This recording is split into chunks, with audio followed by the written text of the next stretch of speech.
गरीब किसान की जीत। बहुत समय पहले की बात है। एक गांव में एक किसान अपनी बूढ़ी अम्मा के साथ रहा करता था। उसके पास एक छोटी सी जगह थी जो बंजर हो चुकी थी। फिर भी वो उस पर दिन रात मेहनत करता था। मोहन बहुत ही ईमानदार और मेहनती था। वो एक आत्मविश्वास से भरा हुआ व्यक्ति था। उसे ना हालातों से डर लगता था और ना ही लोगों की बातों से। वो रोज जल्दी उठता और अपने खेत की ओर बढ़ता, जहाँ सिर्फ बंजर जमीन थी, लेकिन उसमें उसकी हरियाली छुपी हुई थी सपनों की। उसे यकीन था कि उसकी मिट्टी एक दिन जरूर जवाब देगी, सोने की जैसी फसल बनकर। बेटा, मैंने तेरे लिए जमींदार से बात कर ली है। वो तुझे अपने पास काम पर रख लेंगे। तू भी जाकर उनसे एक बार बात कर ले बेटा। अब हमारे बस की बात नहीं रही। कम से कम तू अपना गुजारा तो कर पाएगा। मुझे तेरा बहुत ख्याल है, इसलिए ये तेरे लिए कदम उठाया। जाकर बात कर ले, सब ठीक हो जाएगा।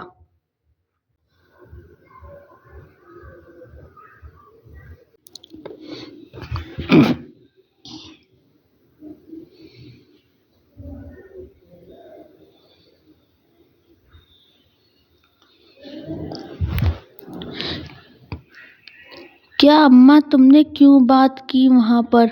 मैं नहीं जाऊँगा। हमारा खुद का खेत है तो मैं दूसरे के यहाँ काम करने क्यों जाऊँ? मैं गरीब सही पर खुददार हूँ। मैं अपनी मिट्टी में पला हूँ, उसी में पसीना बहाऊंगा।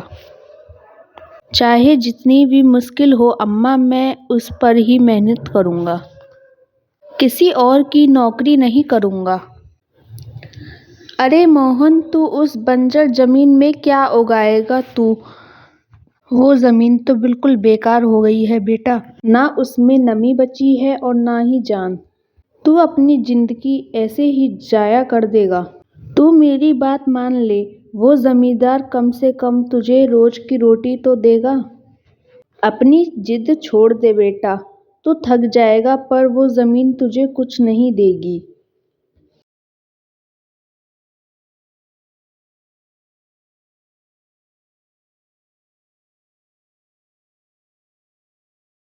अरे अम्मा, तुम इतनी परेशान हो रही हो। देखना, एक दिन मैं उस जमीन से सोना निकालूंगा। ये जमीन ही हमारी सबसे बड़ी ताकत बनेगी। मोहन काम ही कर रहा था अपना, तो एक आदमी आकर उससे बोला, अरे मोहन भैया, आपको भी मानना पड़ेगा। आप इस बंजर जमीन पर मेहनत कर रहे हैं। अरे मंगेश भैया, अब क्या करें? जमीन हमसे ज्यादा मेहनत करवा रही है, पर क्या करें? धरती तो माँ समान होती है, जैसा वह चाहे वैसा ही करना पड़ता है। कभी सख्त हो जाती है, कभी चुपचाप सब सह लेती है, कभी बीज को छुपा लेती है तो कभी उसे जीवन दे देती है। हम तो बस उसके बच्चे हैं जो उसके हर रंग को अपनाना जानते हैं।